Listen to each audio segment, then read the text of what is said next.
दोस्तों कैसे हो सब लोग। जैसा कि आप सभी को पता है कि 8 बजे मैं आपके सामने साइकोलॉजी के बेहतरीन क्लास लेकर आता हूं और मैंने आपको बोला था कि जब तक नीट का एग्जाम होगा तब तक मैं आपको 5000 प्लस क्वेश्चन करवा दूंगा और मेरी गारंटी है कि आपके 30 में से 30 नंबर आने से कोई नहीं रोक सकता। जुड़े रहना एंड तक। और जो मैं रोज क्लास लाता हूँ उस सारे पर्सन देखना, कोई भी पर्सन इसे बाहर नहीं जाएगा। तो करते हैं अपने धमाकेदार सेशन की शुरुआत। और जो पहला पर्सन आपके सामने वो है, किस अवस्था में आते आते बालक की संवेगात्मक में सामाजिकता का भाव आ जाता है। सभी इंपॉर्टेंट है सारे के सारे क्वेश्चन, एक भी स्किप नहीं करना है आपको। ऑप्शन नंबर 1 है किशोरावस्था, ऑप्शन नंबर 2 है शैशवावस्था, ऑप्शन नंबर 3 है बाल्यावस्था, ऑप्शन नंबर 4 है उत्तर किशोरावस्था। तो इसका जो राइट आंसर हो जाएगा वो जाएगा ऑप्शन नंबर 3 बाल्यावस्था। यानी कि बाल्यावस्था में आते आते बालकों को संवेगात्मकता में सामाजिकता का भाव आ जाता। आंसर क्या हो जाएगा अपना, तो हो जाएगा ऑप्शन नंबर 3 बाल्यावस्था। नेक्स्ट क्वेश्चन आता है आपके सामने, निम्नलिखित में से कौन सी अवस्था संपत्तियों के संपूर्ण विकास की अवस्था है प्याजे के अनुसार निम्न है। यानी कि प्याजे ने निम्नलिखित में से किस अवस्था को संपत्तियों की संपूर्ण अवस्था कहा है। ऑप्शन नंबर 1 है अमूर्त संक्रियात्मक अवस्था, ऑप्शन नंबर 2 है मूर्त संक्रियात्मक अवस्था, ऑप्शन नंबर 3 है इंद्रिय जनित गामक अवस्था, ऑप्शन नंबर 3 है पूर्व संक्रियात्मक अवस्था। तो इसका जो राइट आंसर हो जाएगा वो हो जाएगा ऑप्शन नंबर 1 अमूर्त संक्रियात्मक अवस्था।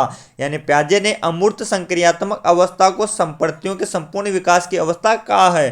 सारे के सारे क्वेश्चन मोस्ट इंपोर्टेंट है। अगला क्वेश्चन आपके सामने, कोलसेनिक ने किशोरावस्था की आयु कितनी बताई है। क्या बताना आपको जी, कोलसेनिक है उनके अनुसार किशोरावस्था की आयु कितनी है। ऑप्शन नंबर 1 है 10 से 12 वर्ष, ऑप्शन नंबर 2 है 15 से 30 वर्ष, ऑप्शन नंबर 3 है 12 से 21 वर्ष, ऑप्शन नंबर 4 है 10 से 15 वर्ष। तो जो कोल सिंह हुए हैं उनके द्वारा किशोरावस्था की आयु 10 से 15 वर्ष बताई गई। ऑप्शन नंबर 4 इस क्वेश्चन का करेक्ट आंसर हो जाएगा। नेक्स्ट क्वेश्चन आता है आपके सामने, बाल्यावस्था में बालक अंतर समझने लगता है। क्या बताना आपको कि जो बाल्यावस्था है उसमें बालक कौन सी चीजों में अंतर समझने लगता है। ऑप्शन नंबर 1 है अच्छी व बुरी आदतों में, ऑप्शन नंबर 2 है माता पिता में, ऑप्शन नंबर 3 है मित्रों में, ऑप्शन नंबर 4 है शिक्षकों में। तो किन में अंतर समझने लगता है, तो समझने लगता है अच्छी और बुरी आदतों में। यानी कि जो बाल्यावस्था होती है उसमें बालक अच्छी और बुरी आदतों में अंतर समझने लगता है। ऑप्शन नंबर 1 इस क्वेश्चन का करेक्ट आंसर हो जाएगा। अगला क्वेश्चन आपके सामने, बालकों को दिन तारीख वर्ष का ज्ञान होता है। क्या बताना आपको कि बालक को दिन तारीख और वर्ष का ज्ञान किस वर्ष में होता है। ऑप्शन नंबर 1 है 8वें वर्ष में, ऑप्शन नंबर बी है 10वें वर्ष में, ऑप्शन नंबर 3 है 9वें वर्ष में, ऑप्शन नंबर डी है 12वें वर्ष में। तो किस वर्ष में होता है, तो होता है 9वें वर्ष में। यानी कि जब बालक 9वें साल में चलता है तब उसको दिन तारीख और वर्ष का ज्ञान होने लगता है। ऑप्शन नंबर 3 इस क्वेश्चन का करेक्ट आंसर हो जाएगा। अगला क्वेश्चन आपके सामने, शैशवावस्था की मुख्य विशेषता कौन सी है। इनमें से आपको बताना है कि इनमें से शैशवावस्था की मुख्य विशेषताएं कौन सी है। ऑप्शन नंबर 1 है मानसिक विकास में तीव्रता, ऑप्शन नंबर 2 है सीखने की प्रक्रिया में तीव्रता, ऑप्शन नंबर 3 है शारीरिक विकास में तीव्रता, ऑप्शन नंबर 4 है उपयुक्त सभी। तो इसका जो राइट आंसर हो जाएगा वो हो जाएगा ऑप्शन नंबर 4 उपयुक्त सभी। यानी कि शैशवावस्था की मुख्य विशेषताएं कौन कौन सी हो जाएगी, तो हो जाएगी मानसिक विकास, सीखने की प्रक्रिया और शारीरिक विकास। ये सारी की सारी इसकी अवस्थाएं हो जाएगी। अगला क्वेश्चन आपके सामने, 5 वर्ष का शिशु मित्रों की पुस्तक देखते समय पसंद करता है। इंपॉर्टेंट सारे के सारे क्वेश्चन। जो 5 वर्ष का शिशु है वो मित्रों की पुस्तक देखते समय क्या पसंद करता है। ऑप्शन नंबर 1 है पढ़ना, ऑप्शन नंबर 2 है बातें सुनना, ऑप्शन नंबर 3 है सोना, ऑप्शन नंबर 4 है कहानी सुनना। तो इसका जो राइट आंसर हो जाएगा वो जाएगा ऑप्शन नंबर 4 कहानी सुनना। जब 5 वर्ष का शिशु मित्रों की पुस्तकें देखता है तो वो कहानी सुनना अधिक पसंद करता है। ऑप्शन नंबर 4 इस क्वेश्चन का करेक्ट आंसर हो जाएगा। अगला क्वेश्चन आपके सामने, एक अध्यापिका कक्षा में कई खिलौने व चमकीली वस्तुएं साथ में लेकर कक्षा में प्रवेश करती है। संभवतः वह जिस आयु वर्ग के बालकों को पढ़ाती है वो आपको बता देना है कि वह किस आयु के विद्यार्थियों को पढ़ाती है। ऑप्शन नंबर 1 है पूर्व बाल्यावस्था के विद्यार्थियों को, ऑप्शन नंबर 2 है उत्तर बाल्यावस्था के, ऑप्शन नंबर 4 है किशोर और ऑप्शन 4 है शिशु। तो सभी बच्चे बताएंगे इसका आंसर और इसका जो राइट आंसर हो जाएगा वो जाएगा ऑप्शन नंबर 1 पूर्व बाल्यावस्था। यानी कि जब अध्यापिका कक्षा में खिलौने और चमकीली वस्तुएं लेकर कक्षा में प्रवेश करती है तो पूर्व बाल्यावस्था वाले विद्यार्थियों को पढ़ाती है। ऑप्शन नंबर 1 इस क्वेश्चन का करेक्ट आंसर हो जाएगा। अगला क्वेश्चन आपके सामने, निम्न आयु वर्ग पूर्व किशोरावस्था से संबंधित है। क्या बताना आपको कि इनमें से कौन सा आयु वर्ग पूर्व किशोरावस्था से संबंधित है। ऑप्शन नंबर 1 है 8 से 10 वर्ष, ऑप्शन नंबर 2 है 11 से 14 वर्ष, ऑप्शन नंबर 3 है 12 से 16 वर्ष, ऑप्शन नंबर 4 है 16 से 17 वर्ष। तो कौन सा हो जाएगा इसका राइट आंसर, तो होगा ऑप्शन नंबर 2 12 से 16 वर्ष।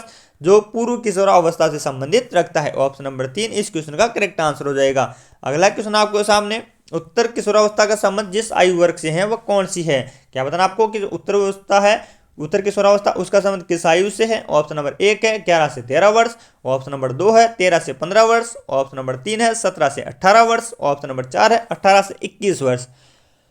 तो इसका जो राइट आंसर होगा वो ऑप्शन नंबर 3 17 से 18 वर्ष, तो उत्तर किशोरावस्था से संबंधित हो जाएगी। ऑप्शन नंबर 3 इस क्वेश्चन का करेक्ट आंसर हो जाएगा। अगला क्वेश्चन आपके सामने, वैचारिक क्रिया अवस्था होती है। क्या बताना आपको कि जो वैचारिक क्रिया है वो किस अवस्था में होती है।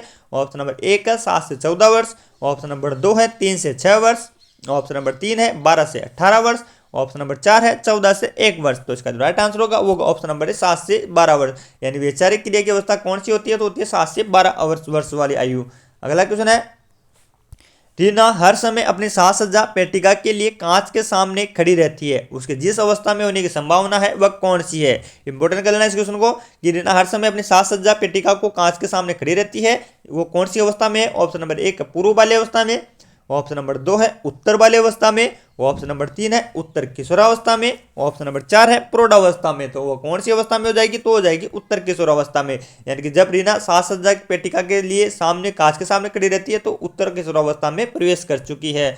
नेक्स्ट क्वेश्चन है, वुडवर्थ के अनुसार मानसिक विकास उच्चतम सीमा पर पहुंचता है। क्या बताना आपको कि वुडवर्थ ने कौन सी आयु में मानसिक विकास उच्चतम पर पहुंचने के लिए कहा है। ऑप्शन नंबर 1 है 20 से 22 वर्ष, ऑप्शन नंबर 2 है 22 से 25 वर्ष, ऑप्शन नंबर 3 है 15 से 20 वर्ष, ऑप्शन नंबर 4 है 20 से 25 वर्ष। तो इसका जो राइट आंसर होगा वो होगा ऑप्शन नंबर 3 15 से 20 वर्ष।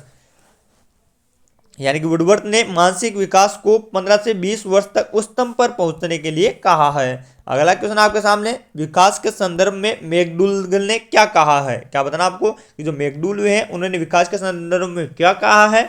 ऑप्शन नंबर 1 है व्यक्तित्व का विश्लेषण किया, ऑप्शन नंबर 2 है मूल प्रवर्तनात्मक व्यवहार का विश्लेषण किया है, ऑप्शन नंबर 4 है बालक के शारीरिक विकास का विश्लेषण किया, ऑप्शन नंबर 4 है उपयुक्त सभी। तो राइट आंसर क्या होगा इसका, तो होगा ऑप्शन नंबर 2 मूल प्रवर्तनात्मक व्यवहार का विश्लेषण किया है। ध्यान रखना आपको, विकास के संदर्भ में मैकडूगल ने मूल प्रवर्तनात्मक व्यवहार का विश्लेषण किया है। ऑप्शन नंबर 2 इस क्वेश्चन का करेक्ट आंसर होगा। अगला क्वेश्चन आपके सामने, जब हम किसी व्यक्ति के विकास के विषय में चर्चा करते हैं तब हमारा आशय क्या रहता है। क्या पूछ रहा है प्रश्न कि जब किसी व्यक्ति के बारे में बात करते हैं तो हमारा आशय क्या रहता है। ऑप्शन नंबर 1 है उसकी कार्य क्षमता से, ऑप्शन नंबर 2 है उसकी परिपक्वता से, ऑप्शन नंबर 3 है उसकी अधिग्रहण क्षमता से, ऑप्शन नंबर 4 है उपयुक्त सभी से। तो इसका जो राइट आंसर हो जाएगा वो होगा उपयुक्त सभी। यदि हम जो किसी व्यक्ति के बारे में बात करते हैं तो उसकी कार्य क्षमता, परिपक्वता और ग्रहण शक्ति के बारे में हम उसके बारे में बात करते हैं। नेक्स्ट क्वेश्चन आपके सामने, संवेगात्मक विकास में किस अवस्था में तीव्र परिवर्तन होता है। क्या बताना आपको, जो संवेगात्मक विकास है उसकी किस अवस्था में तीव्र परिवर्तन होता है। ऑप्शन नंबर 1 है शिशु अवस्था, ऑप्शन नंबर 2 है युवावस्था, ऑप्शन नंबर 3 है बाल्यावस्था, ऑप्शन नंबर 4 है किशोरावस्था। तो इसका जो राइट आंसर होगा वो होगा किशोरावस्था। यानी कि संवेगात्मक विकास की जो किशोरावस्था है उसमें परिवर्तन तीव्र होता है। तो दोस्तों ये थी अपनी साइकोलॉजी की जो रीट की है उसकी बेहतरीन क्लास। अगर आप भी नीट में 30 में से 30 क्वेश्चन लाना चाहते हो तो जुड़े रहना हमारे साथ। मैं रोज आपके सामने साइकोलॉजी के क्वेश्चन लेकर आता हूं और मेरा दावा है कि मैं आपको जब तक नीट का एग्जाम होगा तब तक 5000 प्लस क्वेश्चन करवा दूंगा। मैंने इससे पहले भी बहुत सारे क्वेश्चन करवा दिए। अगर आप आज नए जुड़े हुए हैं तो हमारे प्ले लिस्ट में जाना और वहां पर ऊपर से देख लेना, क्वेश्चन इसके बाहर एक भी नहीं जाएगा। तो मिलते हैं दोस्तों कल 8 बजे, तब तक के लिए जय हिंद जय भारत।